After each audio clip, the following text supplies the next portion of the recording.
and LAC-A genes is called the LAC operon. Located near but not in tandem with the LAC region is the LAC-I regulatory gene that codes for an mRNA that is translated to produce a protein referred to as the LAC repressor. In the absence of lactose inside the cell, the LAC repressor protein is active. In its active state, the LAC repressor recognizes and binds to the LAC operator site. When the LAC repressor is bound to the LAC operator site, RNA polymerase is prohibited from recognizing the LAC promoter, and the LAC-Z, LAC-Y, and LAC-A genes are not transcribed. When lactose enters the cell, a small amount of it is converted to allolactose via beta-galactosidase. Allolactose binds to the LAC repressor. This causes a conformational change in the LAC repressor protein that prevents it from binding to the LAC operator site. Inactive LAC repressor is unable to bind to the LAC operator site.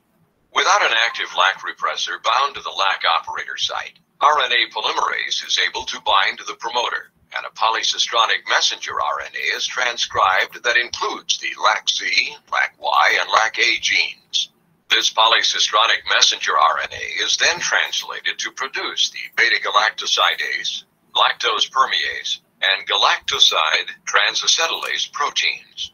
Therefore, the induction of the LAC operon enables the bacterium to efficiently transport lactose into the cell and metabolize it.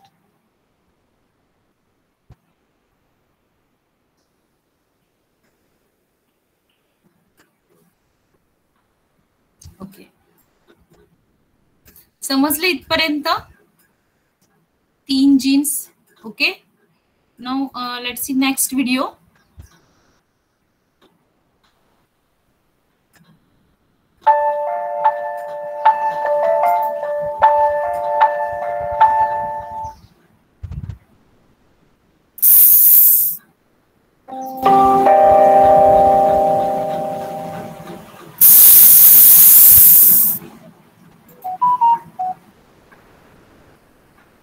The E. coli LAC operon is an example of an inducible set of genes. These genes are responsible for the breakdown of lactose into sugars used for cellular metabolism. This inducible system also involves bacterial DNA, a repressor, mRNA, and the sugar molecule lactose.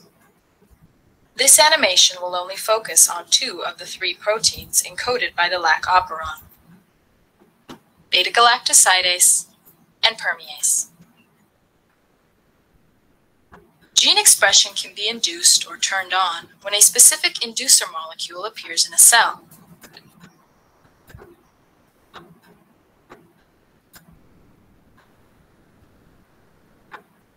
For inducible systems, a repressor molecule prevents gene expression by binding to the upstream controlling region.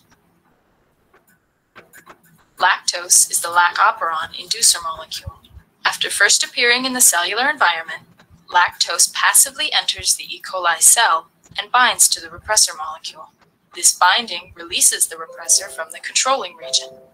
At this point, now RNA polymerase can begin transcription of the operon. And so it starts Here we show 2 of the 3 LAC operon genes being transcribed into mRNA. Now ribosomes bind to the mRNA. Ribosomes then bind to the mRNA, and the 2 proteins are translated. And starts translation. The first protein is beta-galactosidase, which breaks down lactose into 2 simple sugars. The second protein is permease, a membrane-bound protein. When embedded in the cell membrane, permease functions to provide a direct route for the lactose outside the cell to be imported into the cell. Membrane, and this so import occurs at a much lactose. greater rate than the passive transfer we first observed. Lactose molecule Because translation inside continues the cell. inside the cell, other permease proteins become embedded in the membrane. Yes. This further increases the rate at which lactose enters the cell. काय दिसत नाही मला. Slide दिसत नाहीये. Slide दिसते पण तिथं पूर्ण ब्लॅक स्क्रीन टी आहे तुमच्या पीपीटीवर. व्हिडिओ नाही दिसत आहे. मी पुन्हा स्टार्ट केला. दिसतोय का? येस. नाही दिसत बाकीच्यांना दिसतोय का व्हिडिओ? कोणालाच नाही दिसत आहे. ओके. नाही दिसत नाही. हा नाही दिसत. फक्त हेच दिसलेलं, फक्त व्हिडिओ नव्हती दिसली. व्हिडिओ नव्हती दिसली का? ओके, मी पुन्हा हे करते. हा व्हिडिओ उलट छान आहे, अजून तुम्हाला लक्षात येईल. एक मिनिट. ही ब्लॅक स्लाइड दिसतीये तर सगळ्यांना? हा दिसते. ओके, आता मी व्हिडिओ ऑन केलेला आहे. आवाज येतोय का आणि स्लाइड दिसतीये? फक्त आवाज येतोय पण अजून ब्लॅक स्क्रीन दिसते. ओके, कसं काय? ऍक्च्युली व्हिडिओ स्टार्ट झालेला आहे. मी पुन्हा वाटल्यास प्रेझेंट करते. मग आजचा व्हिडिओ दिसला का व्यवस्थित? हो, दिसला तो. ओके.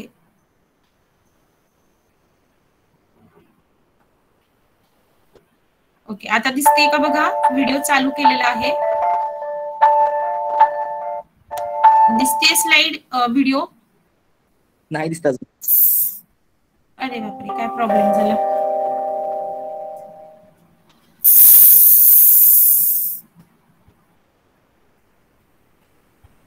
दिसते आता? The E. coli lac operon Yes. is an example of आवाज an येतोय inducible का? set of genes. These genes हो, आवाज येतोय पण स्लाइड दिसतच नाही. स्लाइड नाही दिसत. कुणालाच दिसत नाहीये? हा, म्हणजे ब्लॅक येते पूर्ण. अरे,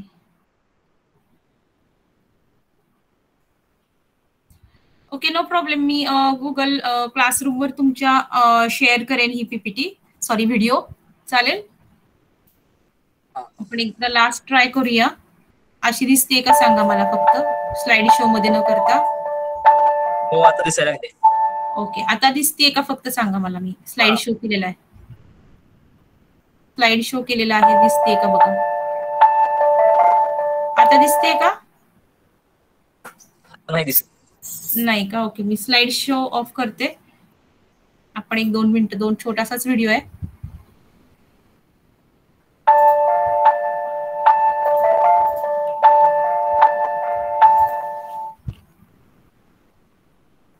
दिसते आता? हो, आता दिसते. ओके, बघा.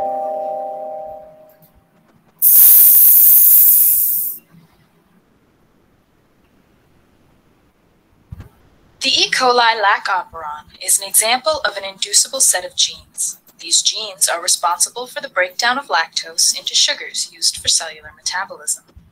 This inducible system also involves bacterial DNA, a repressor, mRNA, and the sugar molecule lactose. This animation will only focus on 2 of the 3 proteins encoded by the lac operon, beta-galactosidase and permease. Gene expression can be induced or turned on when a specific inducer molecule appears in a cell.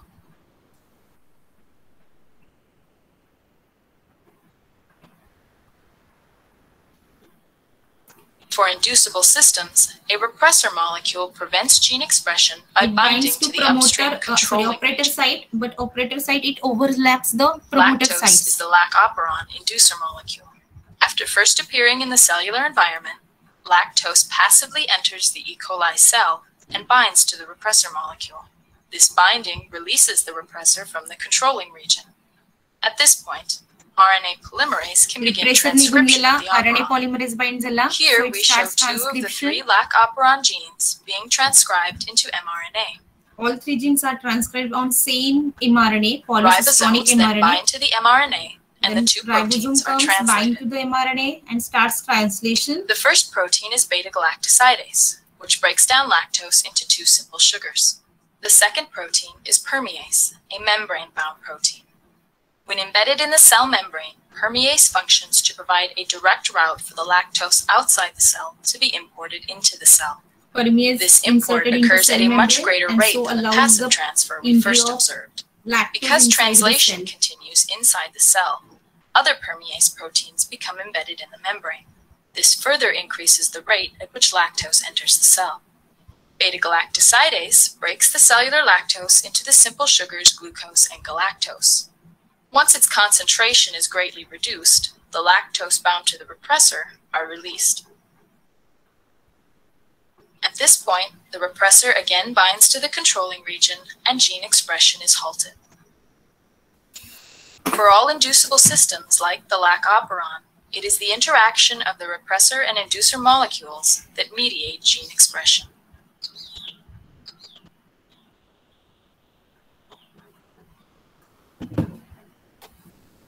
Okay समजला का?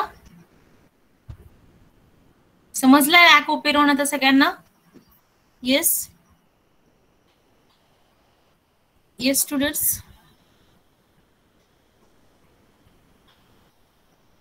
समजलंय सगळ्यांना?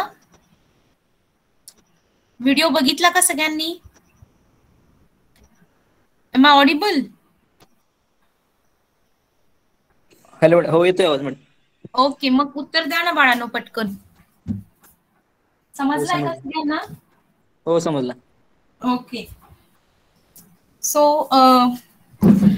let's move on to the next point, that is arabinose operon. So for lac operon, we have studied the negative control or negative regulation of lac operon, because this point has been mentioned in your syllabus, that is a negative regulation of lac operon. Okay, next so actually we have studied that the lac operon is regulated by positive regulation as well, but as it is not mentioned in your syllabus, we skip this point, but this is also very interesting point, and you can go or you can read this point by biochemistry by Leininger, and okay, so next point we're going to start is ara operon. Ara operons means arabinose operon. Okay, we know arabinose, it is a pentose sugar. Okay, and so for the utilization of this arabinose sugar, E. coli or any bacterial cell have the arabinose operon or ara operon on their genome. Okay, so arabinose operon is an operon required for the breakdown of 5-carbon sugar, means pentose sugar, that is L-arabinose. Okay, understood this first introductory part, that is ara operon. Ara means arabinose sugar. So this operon is an operon required for breakdown of the pentose sugar, that is 5-carbon sugar of arabinose. Okay, जसं की lactose operon or lac operon, it is for utilization or metabolism of lactose sugar. So arabinose, ara operon, it is for the breakdown of the 5-carbon sugar L-arabinose. Okay, so let's see the first some introductory points about the arabinose operon. Arabinose operon, it is a complex regulatory system as compared to lac operon. Okay, this arabinose operon was first time studied by Ellis Iglisberg, scientist. Okay, then arabinose operon, it can be regulated both positively as well as negatively. So who will tell me about the positive and negative regulation, that is when we call the regulation is positive and regulation is negative, which types of the regulatory proteins are involved in positive regulation and negative regulation? We will give the answer fast. If your concepts are clear about the positive and negative regulation, you can give the answer. You're able to give the answer. Activators operate side la bind झाल्यानंतर RNA promoter ला bind होतात. Very good. RNA polymerase promoter la bind hoto. Yes, activator, it regulates the positive regulation, or it is involved in positive regulation. Very good, Prashant. And negative regulation, what about the negative regulation? Generally repressor proteins. Okay? Yes, the repressor proteins, they are involved in negative regulation. They represses the operon. Okay, त्यांच्या binding sites वेगळे असतात. Repressor it binds to operator sites and activator it binds to specific initiator sites or activator binding sites. Okay, so these regulatory sequences are also involved in operon system. Operon system, it is composed of structural genes plus promoter it is for initiation of the transcription of structural genes. जे structural genes आहेत जे actually enzymes encode करतात त्या शुगरच्या मेटाबॉलिझमसाठी किंवा शुगरच्या यूजसाठी, त्यांना आपण structural genes म्हणतो. आणि ते स्ट्रक्चरल जीन ट्रान्सक्राईब व्हायचे असतील. आपण जेव्हा शेवटचा व्हिडिओ बघितला mRNA तिथं तयार झाला, सगळे जीन्स एकाच mRNA वर ट्रान्सक्राईब झाले होते म्हणून आपण त्याला पॉलिसिस्ट्रॉनिक mRNA म्हणलो. सो तुमच्या लक्षात आलं असेल की ते इनिशिएशन व्हायचं असेल तर प्रमोटर साईटला RNA पॉलिमरेज जाऊन बाइंड होणं गरजेचं असतं आणि मग तिथून ट्रान्सक्रिप्शन इनिशिएट होतं. Okay, so operon system it includes the promoter sites for structural genes. Next point is structural genes, and third is the regulatory sequences, which are operator sites and activator binding sites. Okay, so for arabinose operon, it can be regulated both positively and negatively, means both activator and repressor proteins may involved in this regulation. Now let's see what are the these proteins. Okay, next is it also regulated by catabolic repression. Okay, catabolic repression हा point आपण next lecture मध्ये किंवा separate point आहेच तुम्हाला. catabolic repression म्हणजे काय ह्याच्यामध्येही आपण शेवटचा point थोडासा arabinose operon मध्ये तो डिस्कस करणार आहोत. जरी आपण lac operon मध्ये फक्त निगेटिव्ह कंट्रोल बघितला होता तरी arabinose operon मध्ये मी तुम्हाला arabinose operon मध्ये तुम्हाला सिलेबस मध्ये फक्त पॉझिटिव्ह रेग्युलेशन सांगितलेलं आहे. Positive regulation of arabinose operon एवढाच पॉइंट मेन्शन आहे. तरी आपण निगेटिव्ह रेग्युलेशन बघणार आहोत आणि थोडंसं कॅटाबोलाइट रिप्रेशन सुद्धा बघणार आहोत. ओके, सो जेणेकरून तुमची आयडिया क्लिअर होईल. Okay, so arabinose operon it can be regulated both positively as well as negatively. It also exhibits catabolite repression. What is meant by catabolite repression? Repression means लक्षात आलं असेल की to repress the operon or to repress the transcription of structural genes. Okay, so catabolite repression म्हणजे काय तर कुठल्याही bacteria, आपण सुरुवातीलाच हा पॉइंट डिस्कस केला, तुम्ही डायोक्सिक ग्रोथ कर्व शिकलेला आहात की कुठल्याही बॅक्टेरियल सेलसाठी सपोज इकोलाय असेल, सो इकोलाय साठी ऑब्व्हियसली प्रेफरेबल शुगर सोर्स काय असेल तर glucose. Okay, it prefers the glucose over the other sugar sources. आणि मग जेव्हा बाकीचे शुगर्स असतात प्लस ग्लुकोज असेल तेव्हा ती सेल नेहमी ग्लुकोजला प्रेफरन्स देईल, ग्लुकोज वापरेल. पण जेव्हा ग्लुकोजचं डिप्लिशन होईल, ग्लुकोजचं अमाऊंट कमी होईल, ग्लुकोज संपून जाईल, तेव्हा त्या सेलला दुसऱ्या शुगर्स वापरण्याशिवाय पर्याय नाही. ओके, आणि मग ती सेल त्या दुसऱ्या शुगर्सकडे वळेल आणि ह्यालाच काय म्हणतात कॅटाबॉलिक रिप्रेशन किंवा ग्लुकोज इफेक्ट. ओके, समजतं? So let's take more information about the arabinose operon. So arabinose operon of E. coli. Let's see the model first. So arabinose operon of E. coli contains the 3 structural genes. Okay, these genes are ARA-B, ARA-A, and ARA-D. So you can in short you can remember this genes as a BAD. Okay, म्हणजे त्याचा sequence दिलेला आहे. आधी बी gene असतो, नंतर ए gene आणि नंतर D. त्या क्रोमोझोमवर किंवा त्या DNA वर हे जीन्स BAD असे सिक्वेन्शियली अरेंज केलेले असतात, झालेले असतात. So in short you can remember this as a bad genes BAD. Okay, so bad, BAD, ARA-B, ARA-A, ARA-D. So that encode, ARA means arabinose. Okay, so these 3 genes encodes the 3 enzymes involved in catabolism of arabinose. 3 enzymes are involved in catabolism of the arabinose. For utilization of arabinose or for the metabolism of arabinose, 3 enzymes are required. These 3 enzymes are encoded by these 3 genes, that is ARA-BAD or ARA-B, ARA-A, ARA-D. So first gene is arabinose isomerase. It is encoded by ARA-A. ARA-A, it encodes the isomerase enzyme, and this isomerase enzyme, it converts arabinose sugar to ribulose. Arabinose and ribulose, both are isomers of each other. So arabinose conversion ribulose मध्ये करून घेतलं जाईल. Directly arabinose सेलला metabolise करता येणार नाही. So first this arabinose sugar is isomerized into ribulose. Okay, then next enzyme is ribokinase. Okay, and this ribokinase enzyme is encoded by next gene, that is ARA-B. Okay, ARA-B gene हा encode करतोय. आणि kinase म्हणलं की तुम्हाला माहितीये की फॉस्फोरायलेशनची reaction तिथे येते. So this enzyme ribokinase, it phosphorylates the ribulose sugar, म्हणजे रायबुलोजला फॉस्फेट ग्रुप अटॅच करायचं काम हे रायबिलोकायनेज एन्झाईम करतं. ओके, सो इथपर्यंत लक्षात आलं. Next is D gene, that is epimerase, ribulose 5 phosphate epimerase. कोण सांगेल मला इपिमरेज म्हणजे काय, किंवा इपिमर्स म्हणजे काय, कोण सांगेल? पर्टिक्युलरली ज्यांचं बायोकेमिस्ट्री होतं मागच्या वेळी त्यांनी बघितलं, शिकलाय आयसोमर्स, इपिमर्स म्हणजे काय, सांगताय का कोणी? नाही तर उद्याच्या लेक्चरला वाचून सांगा, आपल्याला वेळ नको घालवायला. येतंय का पटकन? स्पेसिफिक कार्बन ॲटमला जिओमेट्रिक अलाइनमेंट चेंज होती. Very good. ओके, बाकीच्यांना समजलं का? बाकीच्यांनाही वाचायचं आहे. ह्या बेसिक्स आहेत, तुम्हाला माहिती असणं गरजेचं आहे. जसं मग अशी सांगितलं की TY पास आउट होता, बेसिक कन्सेप्ट माहिती असणं गरजेचं आहे. आणि MSc ला जाणार असाल तर एंट्रन्स द्यावी लागेल. हे छोटे छोटे पॉइंट्सवर सुद्धा क्वेश्चन्स विचारले जातात.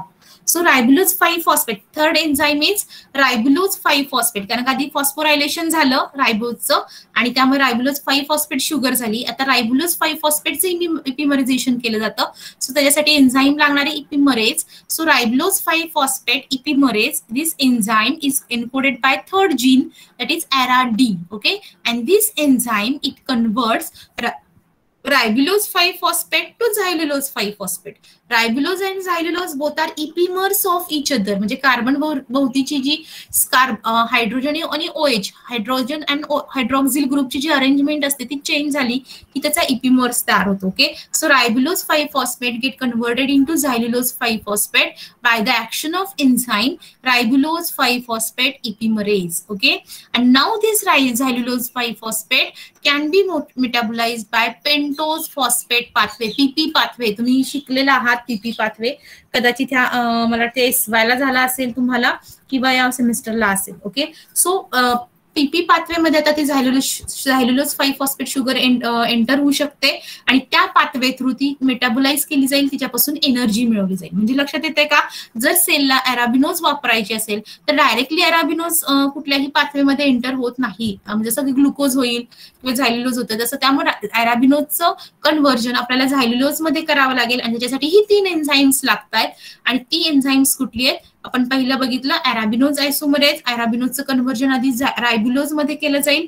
नेक्स्ट इज रायबिलोकायनेज, की जो रायबिलोजचं कन्व्हर्जन आता रायबिलोज 5 फॉस्फेट म्हणजे फॉस्फोरायलेशन करून घेतलं जाईल आणि रायबिलोज 5 फॉस्फेट पासून आता झायलुलोज 5 फॉस्फेट तयार केलं जाईल. त्याच्यासाठी एन्झाईम लागतंय रायबिलोज 5 फॉस्फेट इपिमरेज. आणि एकदा का झायलुलोज 5 फॉस्फेट तयार झाली, now it can be metabolised via pentose phosphate pathway, PP pathway.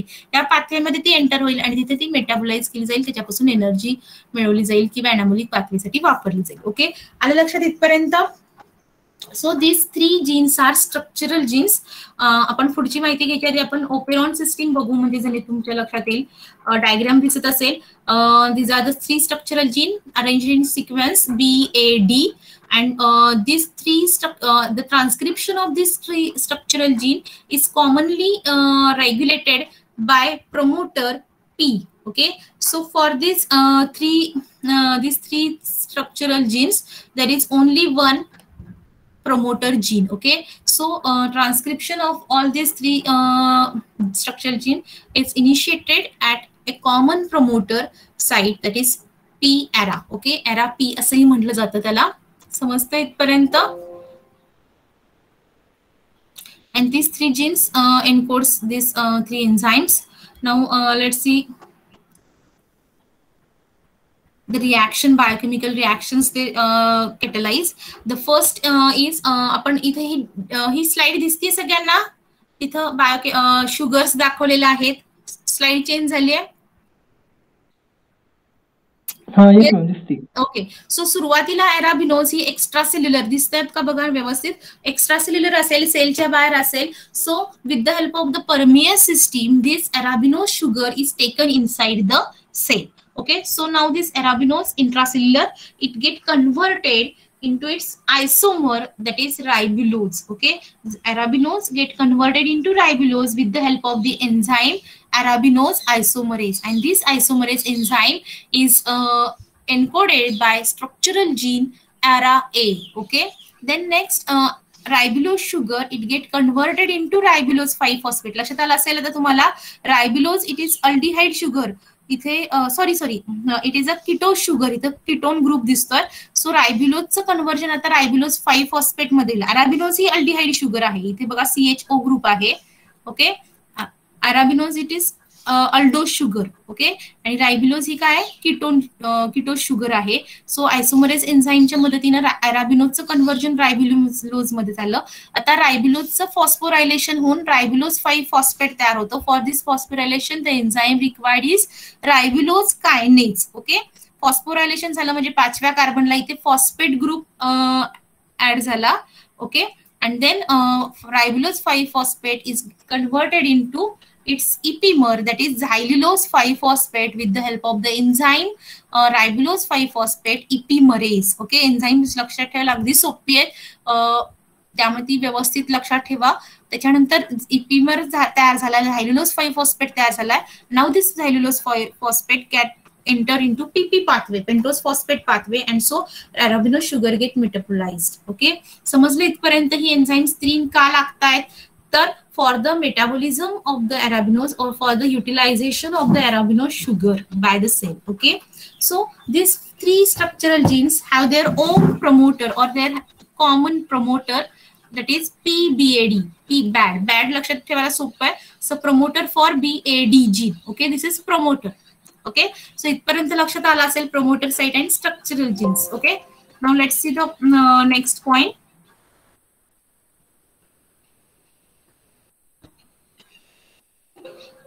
So these 3 structural genes of arabinose operon are transcribed from a common promoter into single transcript, that is mRNA. आपण polycistronic mRNA म्हणतो. Single transcript वरच हे सगळे genes transcribe होतात. So here polycistronic mRNA will form. Okay, then next is and so these all 3 genes have a common promoter. This is most important point about the operon system. Next is the 3 structural genes. They are arranged in operon that is regulated by Aracy gene product, that is regulatory protein. So इथं regulatory protein कोण आहे? अरासी protein आहे. अरासी gene product आहे. जसं आपण लॅक ओपेरॉनच्या बाबतीत बघितलं होतं की repressor protein it is synthesize or encoded by lac I gene. Okay, इथं काय होतंय? इथं सुद्धा एक रेग्युलेटरी प्रोटीन आहे अराबिनोज ओपेरॉन रेग्युलेट करण्यासाठी. रेग्युलेटरी प्रोटीनचं नाव आहे अरासी प्रोटीन. अरा हे अराबिनोजसाठी आणि सी प्रोटीन थोडक्यात लक्षात ठेवू शकता तुम्ही, ara C protein. Okay, and this ara C protein it is encoded by ara C gene. Okay, so this आपण डायग्राम मध्ये बघूया. दिसती चेंज झाली स्लाइड चेंज झाली का? आता झाली असेल. हा, so this Aracy gene it encodes for the C protein, and this C protein is nothing but the regulatory protein. Okay, त्यालाच आपण Aracy प्रोटीन म्हटलं जातं, रेग्युलेटरी प्रोटीन. ओके, लक्षात आलं Aracy जीन कुठे आहे? इकडे स्ट्रक्चरल जीन्स आहे, त्याचा प्रमोटर आहे. इकडे Aracy जीन आहे. Aracy upstream of this operon upstream साइडला आहे. So Aracy protein it encodes C protein. C protein it is nothing but the regulatory protein of arabinose operon, and it has its own promoter. हा एक point महत्वाचा आहे की जसं lakh I gene साठी त्याचा स्वतःचा प्रमोटर होता, तसाच Aracy प्रोटीन साठी सुद्धा त्याचा स्वतःचा प्रमोटर आहे. So it can control or it can regulate its own synthesis. Aracy प्रोटीनचं सिंथेसिस किंवा रेग्युलेशन ऑटो रेग्युलेशन होतं. ओके, आपण तो पॉइंट बघणार आहोत. सो जीनचं लोकेशन लक्षात आली असेल. So next point, this Aracy protein, that is regulatory protein, it regulates the arabinose operon with cap cyclic AMP complex. आता कॅप म्हणजे काय? तर कॅटाबोलाइट ऍक्टिव्हेटेड प्रोटीन. कॅटाबोलाइट रिप्रेशन जो मगाशी आपण बघितलं, कॅटाबोलाइट रिप्रेशन हा एक मेकॅनिझम आहे, फिनॉमिनॉन आहे.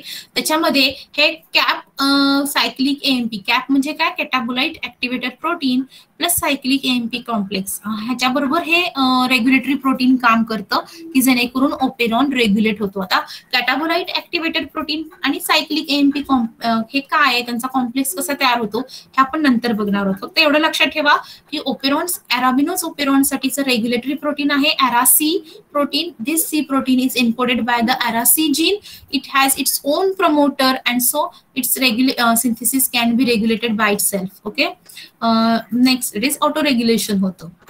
Next point is ara C protein. आपण जो आता म्हटलं तेच, it regulates its own synthesis by repressing transcription of its gene. Okay, ara C प्रोटीनचं जे सिंथेसिस आहे, प्रोटीनचं जे कॉन्सन्ट्रेशन आहे, सिंथेसिस आहे, ते स्वतःच्या स्वतः रेग्युलेट, म्हणजे त्याचं ते रेग्युलेट करू शकतात. त्याला ऑटो रेग्युलेशन म्हटलं जातं. ओके, आणि हे ऑटो रेग्युलेशन कोण करतं, तर अरासी प्रोटीन. म्हणजे का, जर सेलमध्ये अरासी प्रोटीनची कॉन्सन्ट्रेशन वाढलं, अमाऊंट वाढलं, तर तो जीन रिप्रेस होतो ऑटोमॅटिकली. ओके, अरासी प्रोटीनच स्वतःचं सिंथेसिस किंवा ट्रान्सक्रिप्शन रेग्युलेट करू शकतं.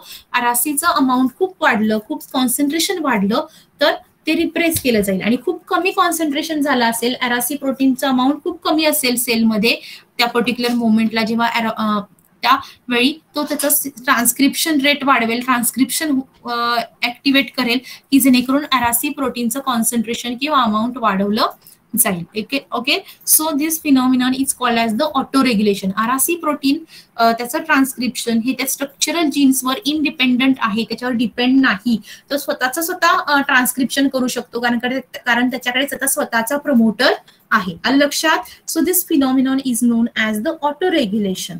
Okay, so it auto regulates its own expression at high ara C level. Okay, जेव्हा अरासीची लेवल खूप वाढते तेव्हा त्याचं एक्सप्रेशन म्हणजे ट्रान्सक्रिप्शन रिप्रेस होतं, आणि जेव्हा खूप कॉन्सन्ट्रेशन कमी होईल तेव्हा त्याचं ट्रान्सक्रिप्शन वाढेल किंवा एक्सप्रेशन लेवल वाढवली जाईल. So this is auto regulation. Next is regulatory protein. Let's see regulatory protein, that is Aracy. This regulatory protein Aracy is very sensitive to the level of arabinose sugar. म्हणजे सेलमध्ये जी arabinose sugar आहे त्याची amount किंवा cellular level of arabinose ती detect करणं किंवा त्याला response द्यायचं काम कोण करतं? Regulatory protein, that is ara C protein.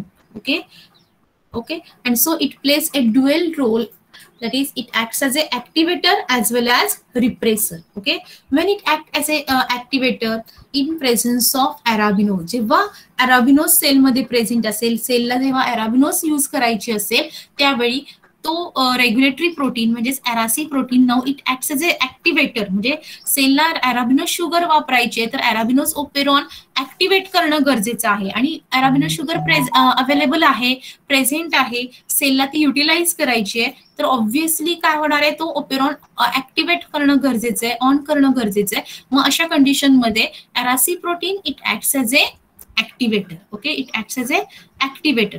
While in absence of arabinose, की जेव्हा arabinose अवेलेबल नाहीये, arabinose नाहीये, तर त्या ओपेरॉनची काहीही गरज नाही. म्हणजे structural genes BAD, arabinose BAD हे जीन्स एक्सप्रेस होण्याची काहीच गरज नाहीये, ते एन्झाईम्स तयार करण्याची काहीच गरज नाही. अशा सिच्युएशन मध्ये arabinose ओपेरॉन हा रिप्रेस करणं गरजेचं आहे. So under this situation this ara C protein it acts as a repressor protein. It acts as a repressor protein. लक्षात येतंय का? म्हणजे अराबिनोज ओपेरॉन मध्ये ara C protein it acts as a activator as well as repressor. Activator म्हणजे कधी काम करेल? जेव्हा सेलला अराबिनोज शुगर उपलब्ध आहे, अवेलेबल आहे, आणि तिला ती युटिलाइज करायची आहे, कारण का ग्लुकोज कॉन्सन्ट्रेशन खूप कमी आहे, ग्लुकोज अवेलेबल नाहीये, तिला अराबिनोज शिवाय दुसरा पर्याय नाहीये, it has to use arabinose sugar. So under this situation Aracy protein it acts as a activator. It activates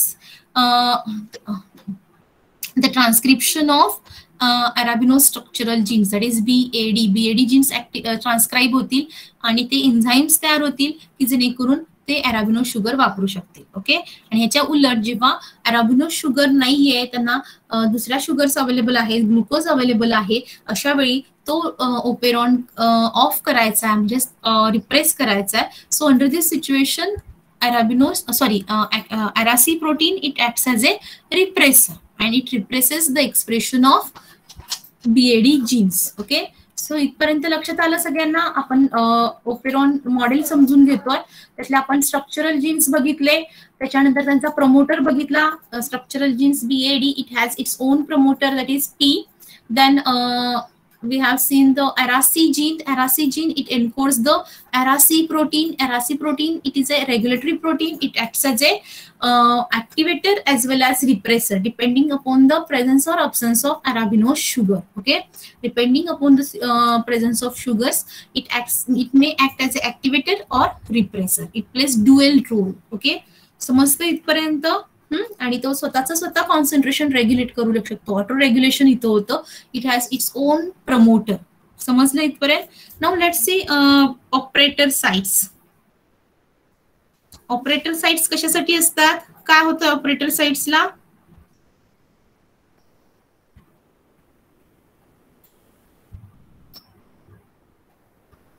yes, operator site कशासाठी असतात? कोण बाइंड होतं ऑपरेटर साइट्सला? Activators repressor bind.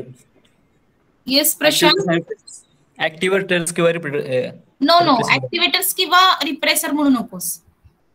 ऑपरेटर साइटला पर्टिक्युलरली कोण बाइंड होतं? कोण बोललं? Pragya. Repressor ma'am. Very good, repressor. Okay, so लक्षात घ्या पुन्हा एकदा की ऑपरेटर साइटला फक्त आणि फक्त रिप्रेसर प्रोटीन बाइंड होतं. ओके, जरी या ओपेरॉन मध्ये ARA-C protein it acts as a activator as well as repressor. Dual role जरी तो करत असला तरी साइटच्या बाबतीत आपण जर बघितलं तर ऑपरेटर साइटला तो रिप्रेसर प्रोटीन बाइंड होतं आणि ऍक्टिव्हेटर साठी वेगळी बाइंडिंग साइट्स असते, ऍक्टिव्हेटर बाइंडिंग साइट्स किंवा त्याला इनिशिएटर साइट्स सुद्धा काही ठिकाणी काही ओपेरॉन मध्ये म्हणलं जातं. आणि लक्षात ठेवा ऑपरेटर साइट्सला रिप्रेसर प्रोटीन बाइंड होतो.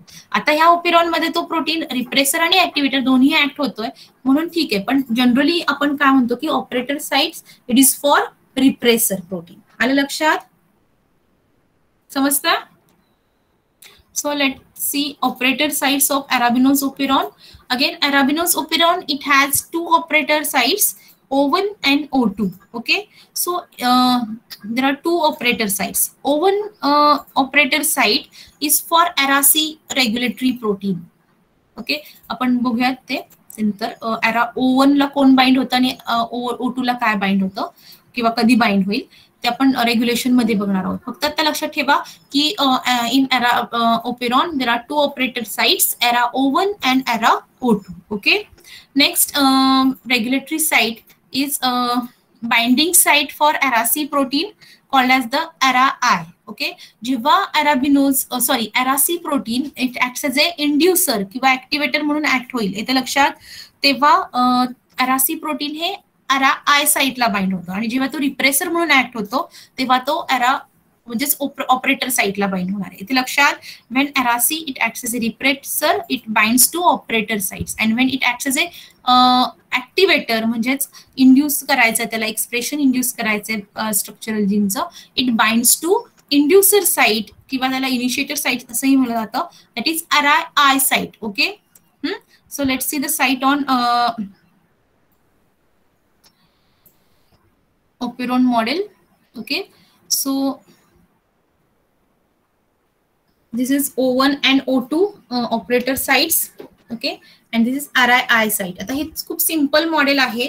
जर आपण थोडंसं अजून कॉम्प्लेक्स किंवा ऍक्च्युअल बघायला गेलो तर तुम्हाला इथे थोडंसं दिसेल की there are O1 and O2 separate sites दिसत आहेत. ओके, आणि O1 मध्येच ही PC साइट म्हणजेच प्रमोटर फॉर ARA-C जीन हा प्रेझेंट आहे विदिन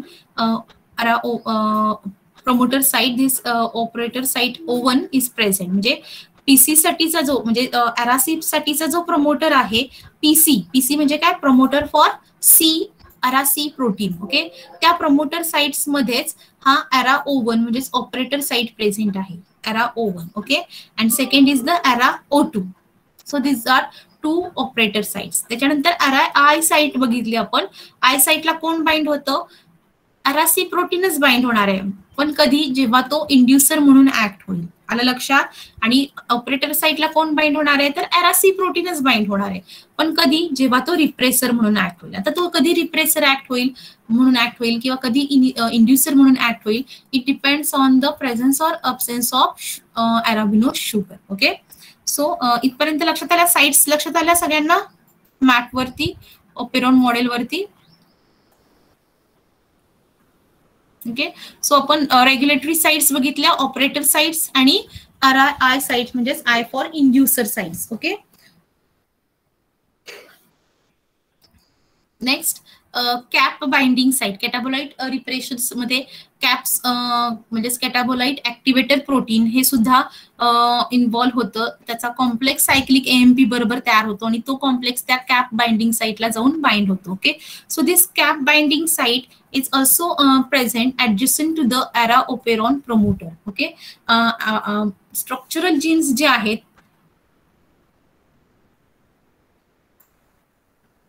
BAD त्या स्ट्रक्चरल जीन्सचा जो प्रमोटर आहे त्याच्या शेजारीच ही कॅप बाइंडिंग साइट्स येते. ओके.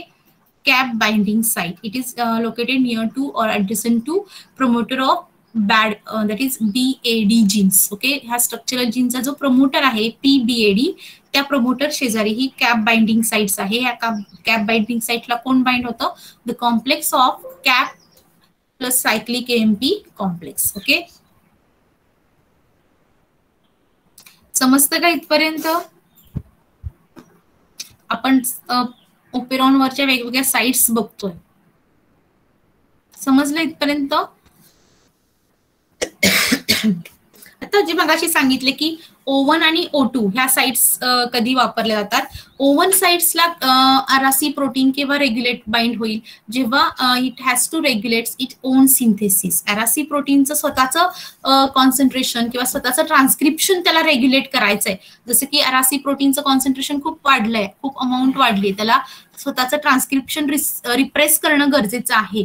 पर्टिक्युलर अमाऊंट तयार झालेली आहे RC प्रोटीनची, आता गरज नाही. अशा वेळी RC प्रोटीन हा ऑफ करणं गरजेचं आहे, रिप्रेस करणं गरजेचं आहे. अशा वेळी this RC protein it binds to ara-O1 operator site. Okay. O1 operator साइटला बाइंड होईल की जेणेकरून त्याचं स्वतःचं ट्रान्सक्रिप्शन रिप्रेस केलं जाईल. तुम्हाला लक्षात येईल इथे जर स्ट्रक्चर बघितलं की हा जो ara-O1 ची पोझिशन बघितली तर ती कुठे आहे? Promoter for C protein. इथे लक्षात C साठीचा जो प्रमोटर आहे त्या प्रमोटर मध्येच ही ara-O1 साइट आहे आणि त्यामुळे जेव्हा इथं ही RC प्रोटीन बाइंड होईल तेव्हा ऑब्व्हियसली ह्या प्रमोटर साइटला RNA पॉलिमरेज बाइंड होऊ शकणार नाही आणि RNA पॉलिमरेज बाइंड झाला नाही तर RC जीन ट्रान्सक्राइब होणार नाही. इथे लक्षात. येस. हा, इथं आपण आधी ग्लुकोज मेटाबॉलिझ करणार ना, कारण ती युजली बंद असणार ओपेरॉन, अरेबिनोज ओपेरॉन. हो, आपण ते रेग्युलेशन बघणारच आहोत. जास्त असेल तर हे बंद कसं राहील मग? काय काय तुम्ही म्हणला ना अरेबिनोज जर जास्त असेल तर हे रिप्रेस होणार ओपेरॉन. अरेबिनोज नाही बाळा, अरेबिनोज नाही म्हणलं, RC प्रोटीन म्हणलं. हे लक्षात घ्या. आपण हे बघतो ह्या तिन्ही कंडिशनच बघणार आहोत. ग्लुकोज जेव्हा जास्त असेल, अरेबिनोज कमी असेल किंवा ग्लुकोज कमी आहे, अरेबिनोज जास्त आहे, ह्या दोन्हीच्या वेळेला रेग्युलेशन कसं होते आपण नेक्स्ट स्लाइड मध्ये बघणार आहोत. आता मी सांगते काय की ara-O1 आणि ara-O2 अशा दोन ऑपरेटर साइट्स आहेत. येथे लक्षात. तर ह्या दोन ऑपरेटर साइट पैकी ara-O1 किंवा O1 साइट कशासाठी आहे तर it regulates the transcription of RC protein. आलं लक्षात. RC प्रोटीन काय? रेग्युलेटरी प्रोटीन आहे. रेग्युलेटरी प्रोटीनचं स्वतःचं रेग्युलेशन, ट्रान्सक्रिप्शन रेग्युलेशन करणं गरजेचं नाही तर खूप जास्त RC प्रोटीन तयार होईल किंवा कंटिन्युअसली तयार होईल. आलं लक्षात. जेव्हा गरजेचं आहे आणि जितक्या अमाऊंट मध्ये गरजेचं आहे तेवढाच RC प्रोटीन तयार केला जाईल. कशासाठी? To regulate the arabinose operon. आलं लक्षात. समजतंय का? अरेबिनोज ओपेरॉन रेग्युलेट करायचा असेल म्हणजे तो त्याचं ऑन करायचं असेल किंवा ऑफ करायचं असेल, दोन्ही वेळेला आपल्याला RC प्रोटीन लागणार आहे. येते लक्षात. मग RC प्रोटीनचं ट्रान्सक्रिप्शन कुठेतरी रेग्युलेट होणं गरजेचं आहे, त्याच्यावरही रेग्युलेशन असणं गरजेचं आहे. येते लक्षात. अदरवाईज खूप जास्त प्रमाणात प्रोटीन तयार होईल RC प्रोटीन किंवा खूप कमी प्रमाणात किंवा तयारच होणार नाही. येते लक्षात. समजतंय का? आणि म्हणून RC प्रोटीनचं ट्रान्सक्रिप्शन रेग्युलेट करणं गरजेचं आहे आणि ते रेग्युलेट करायचं असेल तर साइट कुठली आहे? O1 operator site. आलं लक्षात. आता O1 ऑपरेटर साइटचं लोकेशन लक्षात घेतलं तर तुम्हाला समजेल की हे रेग्युलेशन कसं होतं. आता O1 ची साइट कुठे आहे बघा. इट इज लोकेटेड विदिन और situated within the promoter of RC protein. RC protein साठीचा प्रमोटर मग अशी सांगितले की सेपरेट असतो. लक्षात. त्याला स्वतःचा प्रमोटर असतो. तो काही ह्या BAD जीनचा प्रमोटर हा प्रमोटर वापरत नाही. त्याला स्वतःचा प्रमोटर आहे, PC प्रमोटर. दिसला सगळ्यांना इथे? मी हे जरा डिस्कार्ड करते.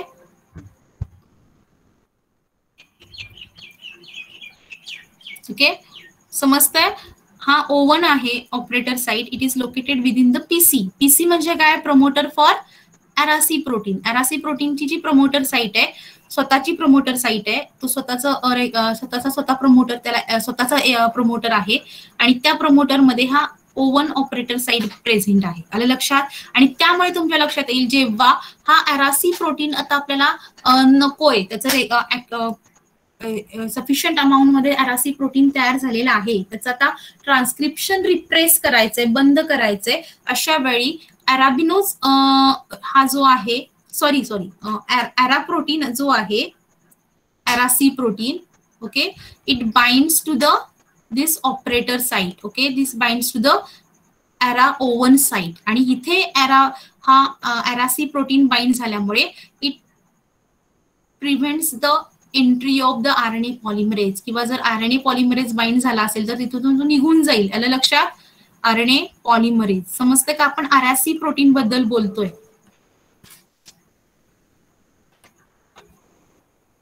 समजलं?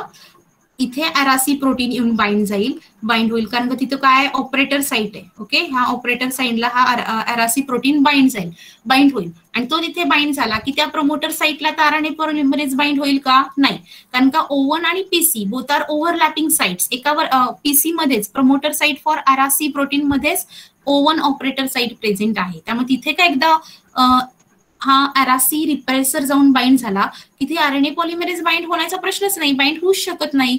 ऑलरेडी त्यांनी ती प्लेस किंवा ती साइट ऑक्युपाय केली आहे आणि त्यामुळे आता ह्या अरासी प्रोटीनचं ट्रान्सक्रिप्शन काय होईल? ब्लॉक होईल. अरासी प्रोटीन तयार होणार नाही. समजतंय का? आता ते कधी केलं जाईल हे आपण वेगवेगळ्या कंडिशन्स मध्ये बघणार आहोत. फक्त मी हा पॉइंट इथे सांगितला की त्याचं ऍक्च्युली स्वतःचं रेग्युलेशन कसं केलं जातं. समजलं? मग पॉझिटिव्ह रेग्युलेशन मध्ये तो कुठं बाइंड होईल आणि निगेटिव्ह रेग्युलेशन मध्ये कुठं बाइंड होतं ते बघा. हे समजलं इथपर्यंत प्रशांत? हो, समजलं. हा, सो नेक्स्ट पॉइंट बघा. इथे आपण एवढा पॉइंट बघून थांबूया. नेक्स्ट पॉइंट सांगितले की this ara C protein it acts as a positive as well as negative regulator. म्हणजेच काय? ऍक्टिव्हेटर आणि रिप्रेसर म्हणून सुद्धा अरासी प्रोटीन काय होतोय? ऍक्ट होतोय. आणि मग ह्या कंडिशन मध्ये तो कुठं बाइंड होईल? कुठं बाइंडिंग साइट्स आहे? जेव्हा त्याला BADचं म्हणजे स्ट्रक्चरल जीन्सचं ट्रान्सक्रिप्शन रेग्युलेट करायचं, स्वतःचं नाही, स्वतःचं रेग्युलेट करायचं असेल तर तो कुठं बाइंड होईल? अरा O1 ला. आलं लक्षात? आणि आता त्याला स्ट्रक्चरल जीन्स म्हणजे अराबिनोजच्या एन्झाईम्सचं ट्रान्सक्रिप्शन जर रेग्युलेट करायचं असेल देन इट बाइंड्स टू अरा O2 म्हणजे second operator site, O2 operator site plus RI. Okay, ह्या दोन साइट्सला तो बाइंड होईल. समजतं इथपर्यंत? आलं लक्षात? म्हणजे ज्या दोन ऑपरेटर साइट्स आहेत त्या दोन वेगवेगळ्या पर्पज साठी आहेत. Ara O1 site it is for regulation of ara C protein transcription. अरासीचं स्वतःचं ट्रान्सक्रिप्शन रेग्युलेशन करण्यासाठी अरासी साइट आहे. तर अरा O2 साइट ही कशासाठी आहे? Operator 2 site, second operator site कशासाठी आहे? For the regulation of structural genes, that is genes required for the metabolism of arabinose. Okay, समजलं इथपर्यंत पॉइंट सगळ्यांना? रेग्युलेशन आपण नेक्स्ट लेक्चरला बघूया. आता नेक्स्ट पॉइंट आहे रेग्युलेशन, की पॉझिटिव्ह रेग्युलेशन कसं होतं, निगेटिव्ह रेग्युलेशन कसं होतं. म्हणजे ग्लुकोज आहे, अराबिनोज नाहीये, त्या कंडिशन मध्ये ओपेरॉन कसा ऑफ होईल. ग्लुकोज नाहीये, अराबिनोज शुगर आहे, सेलला अराबिनोज वापरायची आहे, अशा कंडिशन मध्ये ओपेरॉन कसा रेग्युलेट होईल. ह्या वेगवेगळ्या कंडिशन्स आपण नेक्स्ट लेक्चरला बघूया. पण आज तुम्ही काय शिकलात बघा. आपण लास्ट एकदा थोडंसं रिवाइज करूया 2 मिनिटात आणि थांबूयात. You have studied the operon model of arabinose. Okay, so there are 3 structural genes, B genes, A genes and D genes. Okay, so these 3 structural genes, they encodes for the 3 sugars. B genes, it encodes for the ribulose phosphate, ribokinase. Ara A genes, it encodes for the isomerase enzymes. Okay, and NRD genes, it encodes for the ribulose 5-phosphate epimerase. Okay, so BAD, these 3 structural genes encodes for the 3 enzymes which are involved in metabolism of arabinose sugar. Okay, arabinose conversion हे finally झायल्युलोज 5 phosphate मध्ये केलं जातं, की जेणेकरून आता झायल्युलोज 5 phosphate pentose phosphate pathway मध्ये जाईल आणि तिथे ती वापरली जाईल, मेटाबोलाइज केली जाईल. Okay, and these 3 structural genes have a common promoter site, that is ARA-P site किंवा PBAD असंही म्हणलं जातं, प्रमोटर साइट. ओके, ह्या कॉमन प्रमोटर साइटला RNA पॉलिमरेज बाइंड होईल आणि initiate the transcription of these 3 genes, that is BAD, and all 3 genes are transcribed on a single mRNA. So this mRNA is known as the polycistronic mRNA. Okay, he is structural genes and त्यांचा promoter. Next site is next gene is ARAC protein. ARAC gene. ARAC gene, it encodes for the C protein. ARAC protein, it is the regulatory protein. ARAC protein is the regulatory protein. It acts as an activator as well as repressor under different situations. आपण त्या बघितल्या situations काय आहेत, की ज्यावेळी तो repressor म्हणूनही act होईल, जेव्हा अराबिनोज आपल्याला ऑफ करायचा आहे, रिप्रेस करायचा आहे ओपेरॉन, त्यावेळी तो रिप्रेसर म्हणून ऍक्ट होईल. आणि जेव्हा तो अराबिनोज ओपेरॉन आपल्याला ऍक्टिवेट ऑन करायचा आहे, आपल्याला हे तिन्ही जीन्स ट्रान्सक्राईब करायचे, तेव्हा तो ऍक्टिवेटर म्हणून ऍक्ट होईल. Again this in this operon there R 2 operator sites, ARA-O1 and ARA-O2. Okay, ARA-O1 operator site, it is for the regulation of ARA-C gene, and ARA-O2, this operator site for the regulation of these 3 structural genes. Okay, again there are yes. ह्याची side promoter side डाउनस्ट्रीमला कसं काय RNA ची? अपस्ट्रीमला असेल तर RNA चे होईल ना transcription? Yes, बरोबर आहे. ऍक्च्युली तिथे थोडंसं लूप वगैरे तयार होतं आणि मग ते ओरिएंटेशन किंवा ते डायरेक्शन मेंटेन होते. आलं लक्षात? आणि ह्या दोघांचंही जे ट्रान्सक्रिप्शन आहे ते अपोजिट आहे. तुम्ही बघितलं तर मी मुद्दामून हे बाण काढलेले आहेत की प्रमोटरचं स्ट्रक्चरल जीन्स आणि ARAC यांचे जे ट्रान्सक्रिप्शन साइट्स डायरेक्शन्स आहेत त्या अपोजिट डायरेक्शननी त्यांचं ट्रान्सक्रिप्शन होतंय. आलं लक्षात? PC आलं का लक्षात? हे होताना हा. त्याच्यानंतर आपण ऑपरेटर साइट्स बघितल्या. Operator sites O1, it is overlapping with PC, that is promoter for the ARAC site, आणि ARA-O2, it controls or it regulates the transcription of it is for the trans structural genes. Okay, next site आपण बघितली ARA-I site, I for इंड्युसर, म्हणजे जेव्हा repressor हा जो ARAC protein ऍक्टिवेटर म्हणून काम करणार आहे, तेव्हा तो ह्या इंड्युसर साइटला ARA-I साइटला जाऊन बाइंड होईल. आलं लक्षात? ते आपण बघणार आहोत कसे बाइंड होतील वगैरे नंतर रेग्युलेशन मध्ये. त्याच्यानंतर अजून एक साइट बघितली आपण कॅप साइट. कॅप साइटला कोण बाइंड होतं? Cap cyclic AMP complex. तोही आपण पॉईंट डिस्कस करणार आहोत की कधी बाइंड होईल ते. कॅप म्हणजे काय, सायक्लिक AMP म्हणजे काय. पण आता मॉडेल बघताना लक्षात ठेवा की ह्या कॅप साइटला cyclic AMP, that is cap cyclic AMP हा कॉम्प्लेक्स बाइंड होतो. कॅप म्हणजे काय? कॅटाबोलाइट ऍक्टिवेटर प्रोटीन. आलं लक्षात? सो ह्या वेगवेगळ्या साइट्स लक्षात आला का? कशासाठी आहेत आणि कोण कोण कोणाला बाइंड होतंय? थोडंसं घरी वाचा म्हणजे अजून लक्षात येईल. समजलंय सगळ्यांना? रोजच्या रोज अभ्यास केला तरच तुमच्या लक्षात राहील. समजलं इथपर्यंत? Yes, okay. अराबिनोज ओपेरॉन समजलाय का सगळ्यांना? प्रशांत सोडून? Yes ma'am, समजलंय. आकाश सोडून? ही दोघच बोलतायत. बाकीच्यांचं काय आज मौन व्रत आहे का? बाकीच्यांनी बोलायचंय. येस मनाली, समजलाय? हो मॅम, हो. ओके. बाकीच्यांना अजून? आपण उद्याच्या लेक्चरला का नेक्स्ट लेक्चरला अराबिनोज ओपेरॉन कसा रेग्युलेट होतो ते बघूया. तुम्ही स्क्रीनशॉट काढून घेतले असतील.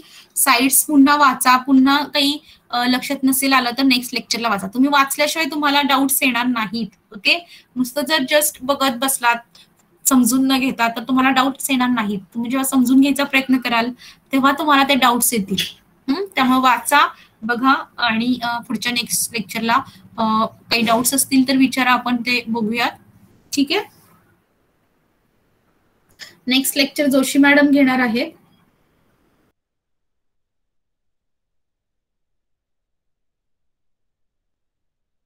जोशी मॅडम लेक्चर घेणार आहेत नेक्स्ट. सोडू नका, लेफ्ट होऊ नका. मी फोन करते मॅडम.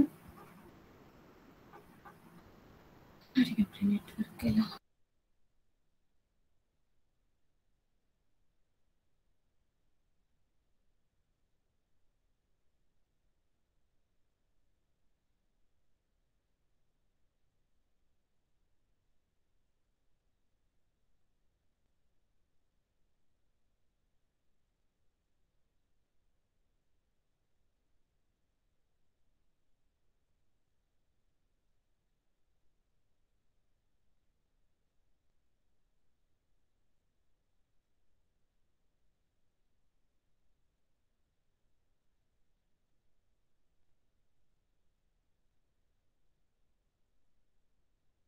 कोणीतरी फोन करून सांगतं का मॅडम ना जॉईन व्हायला? माझा फोन लागत नाहीये.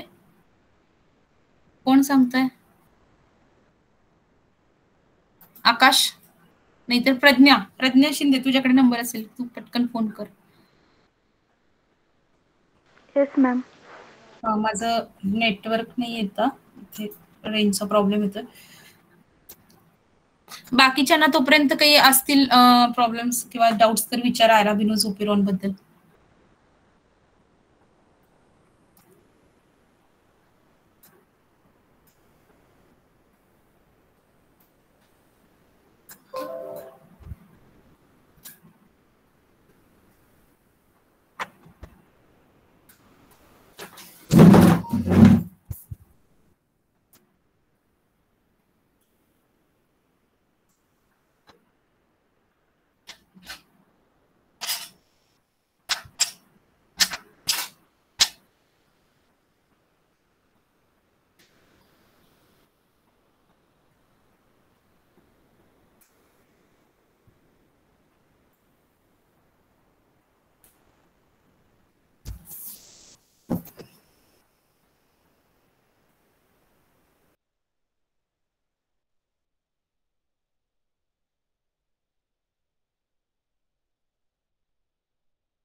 झाला का फोन?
Hello?